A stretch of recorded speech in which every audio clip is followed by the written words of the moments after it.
Gold trusted gold buyers. మీరు తాకట్టు పెట్టిన బంగారాన్ని విడిపించి ఈ రోజు ఉన్న మార్కెట్ ధరకు కొనబడను.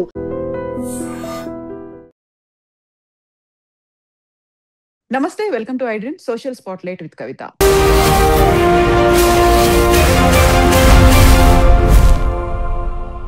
మేక్ అమెరికా గ్రేట్ అగైన్ అనే నినాదంతో డొనాల్డ్ ట్రంప్ అమెరికా అధ్యక్ష పదవి చేపట్టిన నాటి నుంచి భారతదేశం మీద ఒకవైపు టారిఫ్లు, మరోవైపు ఆంక్షలు అని విధిస్తున్నట్టుగానే ఇప్పుడు సరికొత్తగా సాఫ్ట్వేర్ ఎంప్లాయీలకు సంబంధించి H1B వీసా మీద ఎందుకంటే కఠినమైనటువంటి ఒక నిర్ణయం తీసుకున్నారు. గతంలో $15,000 ఉన్నటువంటి ఫీజుని ఇప్పుడు $1,00,000 పెంచారు. At the same time trade కి సంబంధించి ఒప్పందాలు కుదురుతున్నాయి అనుకున్న సమయంలోనే ఇలా సాఫ్ట్వేర్ ఎంప్లాయీల మీద ఎందుకని అంత తీవ్రమైనటువంటి నిర్ణయం తీసుకున్నారు? అది జాబ్ మీద, దాంతో పాటుగా మన దగ్గర ఉన్నటువంటి ఇంటెలిజెన్స్ ఉన్నటువంటి సాఫ్ట్వేర్ ఎంప్లాయీ మీద ఎలాంటి ఎఫెక్ట్ చూపించబోతోంది? మనతో పాటుగా ఉన్నారు global economist doctor professor Ravinder Rena గారు. రవీందర్ గారు నమస్కారం అండి.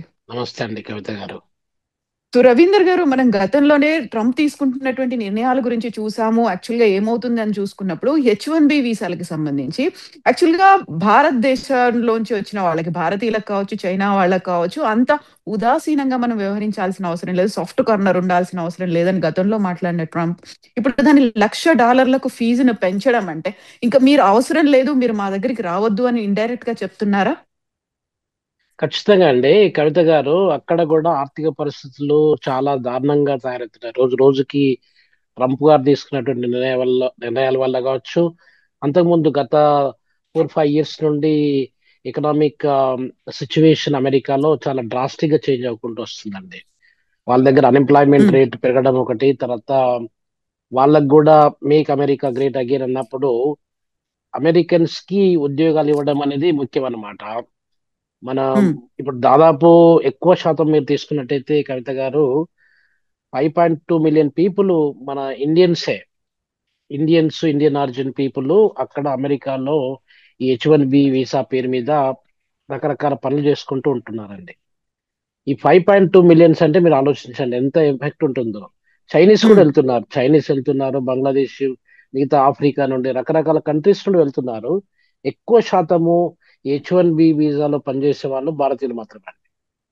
సో దీంట్లో సాఫ్ట్వేర్ ఇంజనీరింగ్ ఒకటే కాకుండా ఇన్నోవేషన్స్ లో కావచ్చు, స్పేస్ టెక్నాలజీలో కావచ్చు, ఇంజనీరింగ్ ఏరియాలో కావచ్చు, రకరకాల ఏరియాలో, even human resource and health care ఏరియాలో కూడా చాలా మంది భారతీయులు పనిచేస్తున్నారండి. సో ఇలా పనిచేసినప్పుడు ఏమైతుందంటే కవిత గారు, ఇప్పుడు ఏ కంట్రీ అయినా, ఇప్పుడు నైజీరియాలో అయినా, మన ఇండియాలో అయినా, ఏ కంట్రీలో అయినా కూడా వేరే విదేశీయులు మన దగ్గరికి వచ్చి పనిచేయాలంటే వాళ్ళ మీద కాస్త కూస్తో ఎక్కువ మొత్తంలో ఒక రకమైన ప్రొఫెషనల్ ఫీజు అనేది వసూలు చేస్తారండి.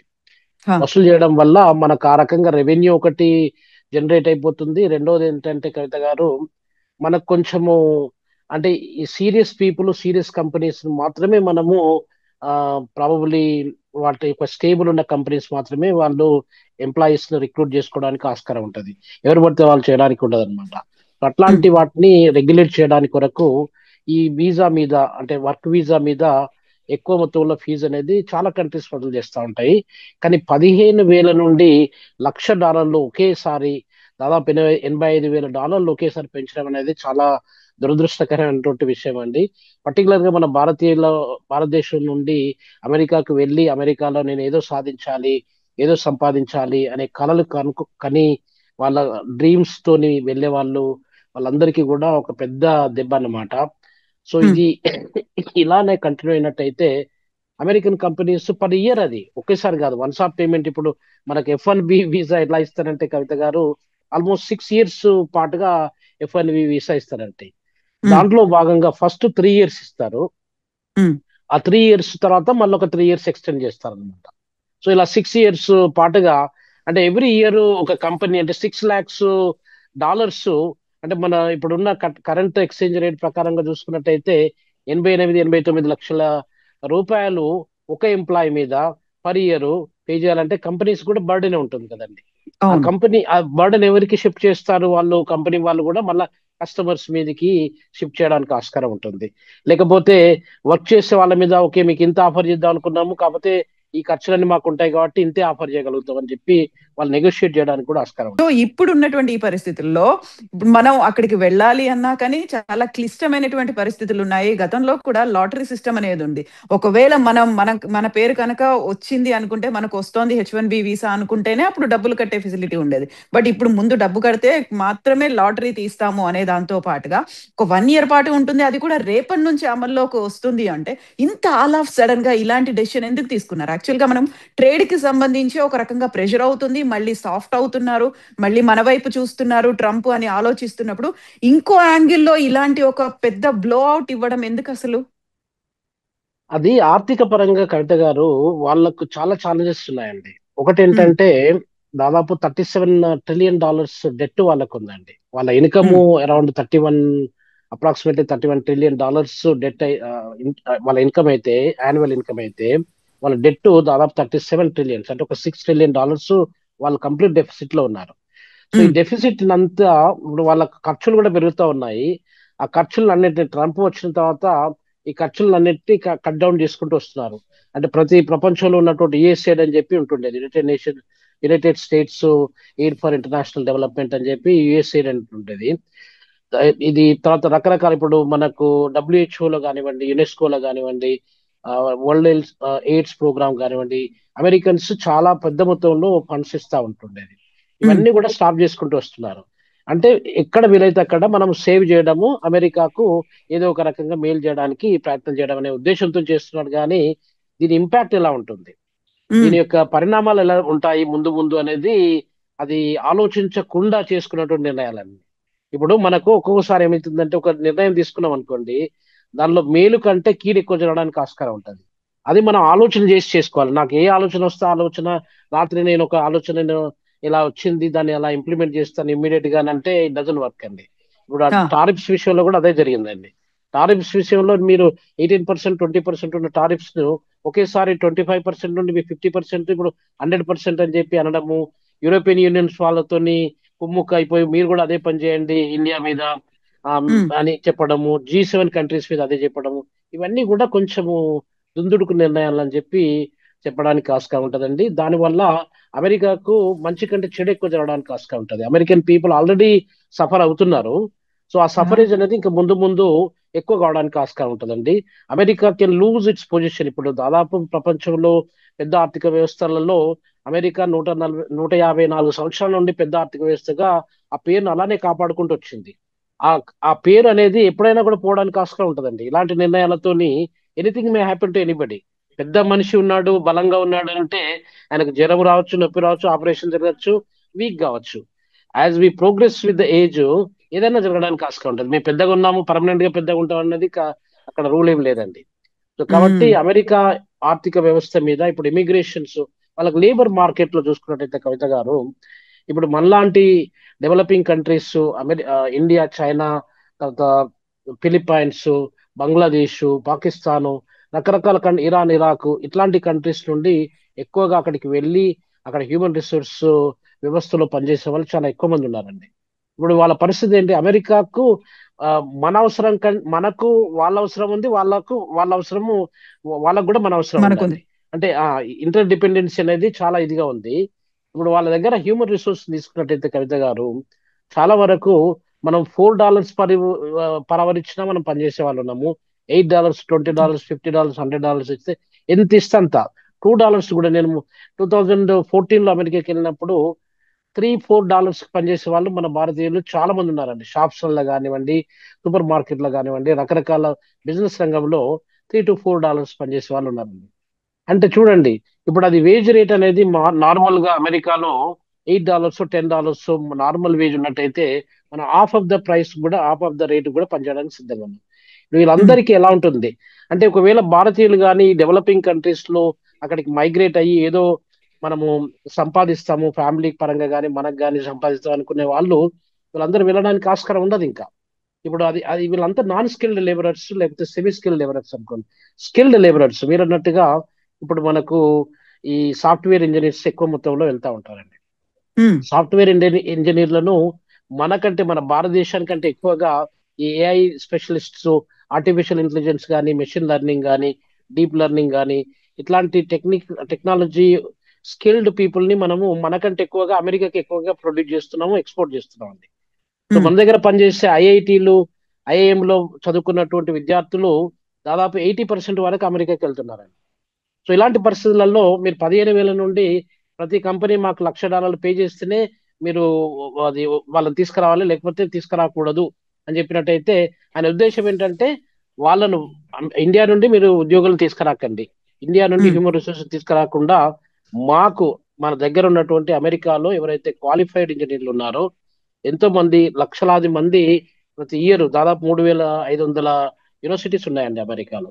ఆ యూనివర్సిటీ నుండి ఎవ్రీ ఇయర్ గ్రాడ్యుయేట్ అయ్యే వాళ్ళు కొన్ని లక్షలాది మంది ఉన్నారు. ఆ లక్షలాది మందిలో వాళ్ళ అమెరికన్స్ ఉండొచ్చు, అదర్ కంట్రీస్ వాళ్ళు కూడా ఉండొచ్చు. కాబట్టి వాళ్లకు అక్కడ చదువుకున్న వాళ్ళకు ఉద్యోగాలు ఇవ్వండి, వేరే వాళ్ళని తీసుకురాకండి. తీసుకొచ్చినట్టయితే ఈ బర్డెన్ మీరు క్యారీ చేయాల్సి వస్తుంది అనే ఉద్దేశంతో ఆ నిర్ణయం తీసుకోవడం జరిగింది.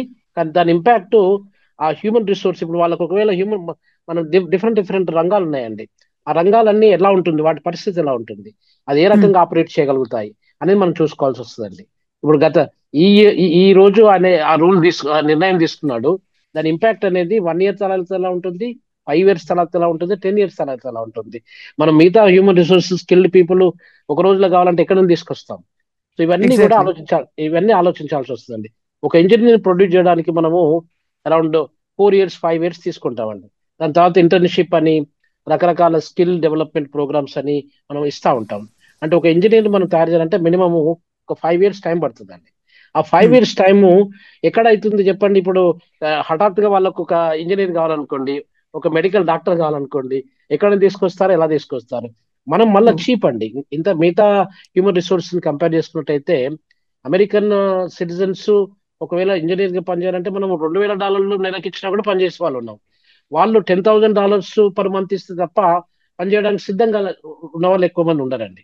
సో ఇట్లాంటి వేరియేషన్స్ రావడానికి చాలా ఉంటాయి కవిత గారు.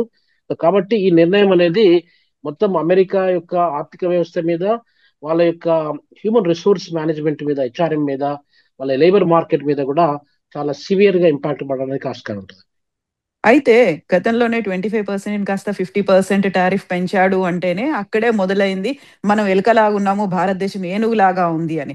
ఇప్పుడు పరిస్థితి చూస్తుంటే మన హ్యూమన్ రిసోర్స్ ని రాకుండా చేస్తున్నారు అనుకుంటే అక్కడ మన దగ్గర ఉన్నటువంటి హైలీ క్వాలిఫైడ్ కావచ్చు, ఎక్విప్డ్ గా ఉన్నటువంటి టాలెంటెడ్ పర్సన్స్ ఉన్నారా అనే దాంతో పాటుగా ఇప్పుడు ఒకవేళ మన వాళ్ళు కనుక అక్కడ నుంచి భారతదేశం నుంచి యుఎస్ కి వెళ్ళలేకపోయారు అనుకుంటే అదర్ ఆల్టర్నేట్ కంట్రీస్ ఏమున్నాయి, లేకపోతే అలాంటి హైలీ టాలెంటెడ్ పర్సన్స్ కి మన దగ్గర కూడా అలాంటి ఫెసిలిటీస్ ఉన్నాయా? ఇప్పటికే లే ఆఫ్స్ అనేవి చూస్తున్నాం మనం చాలా వరకు. గతంలో కంటే ఈసారి లే ఆఫ్స్ ఎక్కువ వచ్చాయి.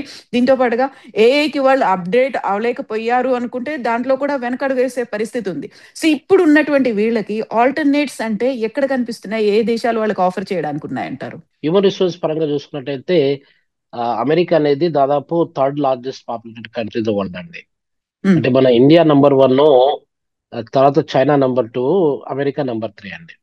ఆ నంబర్ 3 అంటే దాదాపు 350 మిలియన్ల జనాభా, దాదాపు 35 కోట్ల జనాభా అక్కడ ఉన్నారండి.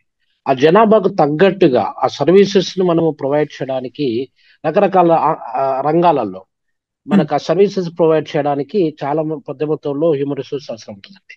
ఇప్పుడు జాబ్ మార్కెట్ పరంగా చూసినట్టయితే కూడా America is not performing well. ఇప్పుడు నిజంగానే అమెరికాలో ఈ మాగా అనే మేక్ అమెరికా గ్రేట్ అగైన్ అని ట్రంప్ గారు చేసుకున్నటువంటి నిర్ణయం వల్ల ఆయన జనవరి నుండి కాకుండా కనీసం మార్చ్ ఏప్రిల్ నుండి జాబ్ మార్కెట్ అనేది విపరీతంగా పెరుక్కుంటూ పోవాలి. వాళ్ళకి ఎస్టిమేటెడ్ జాబ్స్ ఉంటాయండి. పర్ మంత్ మనకి ఎంత రిక్వైర్మెంట్ ఉంది జాబ్స్ క్రియేట్ చేయడానికి, మనం ఎంత క్రియేట్ చేయగలుగుతాము, ఏ రంగంలో ఎక్కువ మొత్తంలో క్రియేట్ చేస్తాం అనేది ఎస్టిమేషన్ చేస్తూ ఉంటారండి, ఫోర్కాస్టింగ్ చేస్తూ ఉంటారు. ఆ ఫోర్కాస్టింగ్ ప్రకారంగా ఇప్పుడు మీరు మార్చ్ ఏప్రిల్ ఫస్ట్ క్వార్టర్ నుండి తీసుకున్నప్పటి నుండి ఇప్పటి వరకు, ఇప్పుడు గత 5 నెలల్లో తీసుకున్నట్టయితే ఎంప్లాయ్మెంట్ ఇండెక్స్ కానీ ఎంప్లాయ్మెంట్ స్టాటిస్టిక్స్ కానీ అంత ఫేవరబుల్ గా లేవండి, అంత డిసప్పాయింటింగ్ గానే ఉన్నాయన్నమాట.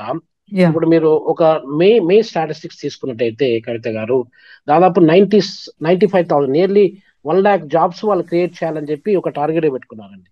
ఎంత చేశారు వాళ్ళు? 19,000 మాత్రమే చేశారు.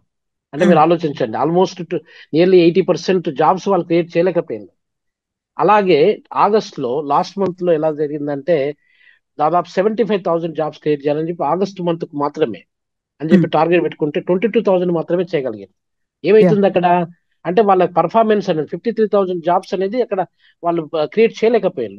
సో ఇట్లాంటి పరిస్థితుల్లో ఇప్పుడు మన ఇండియన్స్ ను కంప్లీట్ గా వాళ్ళను ఆపేసి ఇండియన్స్ రాకుండా మనం అమెరికాలో ఉన్నటువంటి వ్యక్తులతోనే ఈ పనులన్నీ సాధించాలంటే చాలా కష్టమవుతుంది. ఇంకొక పాయింట్ ఏంటంటే కవిత గారు, ఎక్కువ శాతము డిగ్రీలు, మాస్టర్ డిగ్రీలు, పిహెచ్డీలు చదివే వాళ్ళు అమెరికాలో చాలా తక్కువ మంది. ఉమ్, మనము మన సర్వైవల్ కొరకు ఏదో ఒకటి చేయాలనే ఉద్దేశంతోని ఆ మనం అక్కడికి వెళ్ళి చేస్తూ ఉంటాం తప్ప, అది అమెరికాలో నిజంగా నేను మాస్టర్ డిగ్రీ కానీ లేకపోతే బ్యాచిలర్ డిగ్రీ, పిహెచ్డి డిగ్రీ చేసి నేను ఏదో ఇన్నోవేషన్, సైన్స్ అండ్ టెక్నాలజీలో ఎక్కువ మొత్తంలో నేను ఏదో సాధించాలి, నేను ఏదో రీసెర్చ్ పరంగా కాంట్రిబ్యూట్ చేయాలనే వాళ్ళ సంఖ్య చాలా తక్కువగానే ఉంటుందండి. ఉమ్, దాదాపు డిప్లొమా సర్టిఫికేషన్, గ్రేడ్ 12 అట్లా చేసిందంటే ఇంకా వాళ్ళు అంతే అక్కడికే స్టాప్ చేస్తారు, ఏదో ఒక ఉద్యోగం సంపాదించుకుంటారు, ఆ ఉద్యోగంతో లైఫ్ అంతా వాళ్ళు రిటైర్ అవుతూ ఉంటారు. ఇప్పుడు ఈ టెక్నోక్రాట్స్, ఇప్పుడు మన దగ్గర గూగుల్ కానీ, మైక్రోసాఫ్ట్ కానీ, ఐబిఎం కానీ, మెటా కానీ, యాపిల్ కానీ ఇట్లాంటి కంపెనీస్లలో పెద్ద మొత్తంలో అదోబో అట్లాంటి కంపెనీస్ లో పనిచేయడానికి, టెక్ కంపెనీస్ లో పనిచేయడానికి ఎక్కువ మొత్తంలో ప్రొడ్యూస్ స్కిల్డ్ లేబరర్స్ అంతా మన దేశం నుండి ఎక్కువగా పోతా ఉంటారు. ఇప్పుడు మనకు ఉదాహరణకు మీరు చూసుకున్నట్టయితే, ఇప్పుడు దాదాపు 2022-23లో కవిత గారు 2,70,000 మంది మన భారతీయ విద్యార్థులు అమెరికాకు చదువుకోవడానికి వెళ్ళారండి. అవును. అదే లాస్ట్ ఇయర్ 2024-25లో స్టాటిస్టిక్స్ పరంగా తీసుకున్నట్టయితే కవిత గారు ఆల్మోస్ట్ 3,31,000 మంది అక్కడికి వెళ్ళారండి. ఉమ్, అంటే ఈ కోవిడ్-19 వచ్చినా గానీ, ఇన్ని రకరకాల టెన్షన్స్ అక్కడ క్రియేట్ అయిపోయినా గానీ, అంటే అమెరికాకు ఇండియా నుండి వెళ్ళే వాళ్ళ సంఖ్య పెరుగుకుంటూ వస్తుంది. దాదాపు 26-30% ఆ లెవెల్లో పెరుగుకుంటూ వస్తుందండి. ఈ పెరిగినప్పుడు వాళ్ళు ఎందుకు వెళ్తున్నారు? ఇక్కడ ఉద్యోగాలు లేక అనే వాళ్ళు కొద్ది మంది ఉంటే, అక్కడ ఉమ్, ఉద్యోగాలతో పాటు అమెరికాలో నేను పెద్ద మొత్తంలో సంపాదించాలి. ఇక్కడ ఒక టెక్నాలజికల్ ఇంజనీర్, బీటెక్ చేసిన ఇంజనీర్ కి 50,000 నుండి 70,000 లక్ష రూపాయల జీతం కూడా రాకపోవచ్చండి. అదే యా ఇంజనీర్ అక్కడ చేసినట్టయితే 10,000 నుండి 20,000 డాలర్లు కూడా రావడానికి ఆస్కారం ఉంది పర్ మంత్. సో ఇట్లాంటి ఆ, ఆశలతోని ఏదో సాధించాలనే ఉద్దేశంతోని మన భారతదేశం నుండి అక్కడ మ్యాథమెటిక్స్ లో కానీ, సైన్స్ టెక్నాలజీ ఇన్నోవేషన్ లో కానీ, ఇంజనీరింగ్ లో కానీ, సాఫ్ట్వేర్ టెక్నాలజీలో కానీ ఎంఎస్ చేయడానికి కొరకు వెళ్ళే వాళ్ళ సంఖ్య విపరీతంగా పెరుగుకుంటూ వస్తుంది.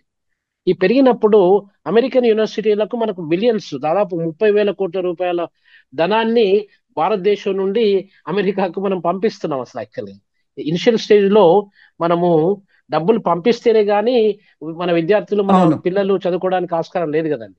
సర్వైవ్ దాని అవ్వలేదు తర్వాత అప్పుడు. సర్వైవ్ కాలేరు. తర్వాత కొద్ది రోజుల తర్వాత వాళ్ళు ఏదైనా పార్ట్ టైం ఉద్యోగాలు చేయడానికి వాళ్ళకి F1 వీసా అలౌ చేస్తుంది. దానిలో భాగంగా కాస్త కూస్తో వాళ్ళు పార్ట్ టైం జాబ్ చేసుకుంటూ సంపాదించుకుంటూ చదువుకుంటూ ఉంటారు. అది వేరే విషయం. యా యావరేజ్ గా ప్రతి స్టూడెంట్ అండి మన భారతదేశం, అంటే 3,31,000 మంది విద్యార్థులు ఎవరైతే మన భారతదేశం నుండి ఈ మధ్య కాలంలో లేటెస్ట్ స్టాటిస్టిక్స్ ప్రకారం వెళ్ళారో, వాళ్ళు యావరేజ్ గా $1,000 నుండి $2,000 పర్ మంత్ వాళ్ళు ఖర్చు పెడతారండి. ఆ డబ్బులు ఎక్కడి నుండి వస్తున్నాయి? మన భారతదేశం నుండి పోతున్నాయి. అంటే 30,000 కోట్ల రూపాయల డబ్బులు మనము భారతదేశం నుండి అమెరికాకు పంపించడానికి ఆస్కారం ఉంటుంది. సో ఇట్లాంటివన్నీ ఉమ్, జరుపుకుంటూ వస్తున్నాయి. సరే, మన దగ్గర రెమిటెన్స్ మనీ కూడా వస్తుంది అని అంటే, రెమిటెన్స్ మనీ ఎంతమంది ఉన్నారు అక్కడ, ఎంతమంది స్టేబుల్ అయ్యారు అనేది కూడా మనం చూస్తే మనకు అర్థమైపోతుంది. ఇంకొకటి ఏంటంటే యా కవిత గారు, చాలా మంది వేరే దేశాల నుండి కూడా ఆఫ్రికా నుండి కానీ ఇతరత్ర డెవలపింగ్ కంట్రీస్ నుండి వెళ్తా ఉంటారు. వాళ్ళ ఉద్దేశం ఏంటంటే అక్కడ మాస్టర్ డిగ్రీ కంప్లీట్ చేసుకోవడము, మళ్ళీ తిరిగి రావడం అనేది మనం ఆలోచిస్తూ ఉంటాము. అది మన భారతీయులు ఎక్కువ శాతం, దాదాపు 90% పైన పోయిన వాళ్ళు మళ్ళీ తిరిగి రాకూడదు, అక్కడే ఉమ్, ఉండాలి, అక్కడే ఉండి ఏదైనా ఒక పని చేసుకోవాలి, అక్కడే ఉండి ఏదైనా సాధించాలి, సంపాదించాలి అనే ఉద్దేశంతో వెళ్ళే వాళ్ళ సంఖ్య ఎక్కువ ఉంటుందండి. అంటే ఇప్పుడు H1B వీసా మనకు ఫస్ట్ 3 years, తర్వాత ఒక 3 years ఎక్స్టెన్షన్ ఇస్తారు కదండి. దాని తర్వాత కూడా ఏదైనా ఒక కంపెనీ, ఒక కంపెనీ నుండి ఇంకొక కంపెనీకి మారడము, మళ్ళీ అక్కడ కంటిన్యూ చేయడము, ఇలా జరిగే వాళ్ళ సంఖ్య ఎక్కువ అయిపోతుందండి. ఇప్పుడు మీకు గ్రీన్ కార్డ్ కావాలంటే, H1B వీసా అనేది గ్రీన్ కార్డ్ కాదండి. ఉమ్. గ్రీన్ కార్డ్ కావాలంటే అమెరికాలో కనీసం 130 సంవత్సరాల పైన పడుతుందండి. ఇప్పుడు ఎవరైతే ఒక భారతీయుడు అప్లై చేస్తారు. అప్లై చేసుకోవడానికి, అంటే అంత పైలప్ అయిపోయింది అప్లికేషన్స్ మన ఇండియా నుండి. ఒకవేళ నేను సౌత్ ఆఫ్రికా నుండి నేను అక్కడికి వెళ్ళాను అనుకోండి, నాకు కనీసం ఒక 5 years లోపల నాకు గ్రీన్ కార్డ్ వచ్చేస్తుంది. వేరే ఇంకేదన్నా ఆఫ్రికా కంట్రీ నుండి వెళ్ళినట్టయితే, ఇప్పుడు సపోజ్ మారిషస్ నుండి కానీ, సీచెల్స్ నుండి కానీ, ఇంకేదైనా కంట్రీ నుండి వెళ్ళినట్టయితే మనకు తొందరగా వీసా ప్రాసెస్ అయిపోతుందండి. అదే మన Yeah. భారతదేశం నుండి పాపులేషన్ ఎక్కువ ఉంది, ఎక్కువ డిమాండ్, ఎక్కువ అప్లికెంట్స్ వెళ్తున్నారు కాబట్టి మనకు గ్రీన్ కార్డ్ రావడానికి అంత టైం పడుతుందండి. సో కాబట్టి ఇట్లాంటి పరిస్థితులలో ట్రంప్ తీసుకున్న నిర్ణయం కవిత గారు చాలా పెద్ద మొత్తంలో వాళ్ళ యొక్క కంపెనీస్ మీద కానివ్వండి, వాళ్ళ ఎంప్లాయ్మెంట్ వ్యవస్థ మీద కానివ్వండి, వాళ్ళ యొక్క మామూలుగా ఉన్నటువంటి ఆపరేషన్స్ అంటే మున్సిపల్ సర్వీసెస్ కావచ్చు, రెగ్యులర్ గా ఏ సర్వీసెస్ ఏ రంగంలో అయినా కూడా ఆ సర్వీసెస్ అన్ని కూడా చాలా ఎఫెక్టివ్ అవడానికి ఆస్కారం ఉంటుంది. ఎస్ అండి రవీందర్ గారు, థ్యాంక్ యూ సో మచ్ అండి. Thank you. నమస్తే అండి కవిత గారు, thank you very much. Thank you. And don't forget to subscribe to iDream. And for more videos, Please subscribe to iDream. Please subscribe to iDream. Please subscribe iDream. And please subscribe to iDream. For more videos, subscribe to iDream. please like, share and subscribe to the channel. Congratulations, iDream. Subscribe to iDream. Subscribe to iDream. So subscribe to iDream Media. iDream ki iDream team అందరికి huge congratulations. Please subscribe iDream Media. Please subscribe to iDream. Subscribe iDream. Please subscribe to iDream. iDream అంటే నా కళల ఛానల్ను subscribe చేసుకున్న నోరు తిరుగుతలేదు, మీరైతే గంట గుర్తు కొట్టండి. For more such videos, please subscribe to iDream. Subscribe to iDream. Please subscribe to iDream. Please subscribe iDream Media. Please do subscribe to iDream. Please subscribe to iDream Media. For best entertainment and information, please subscribe iDream.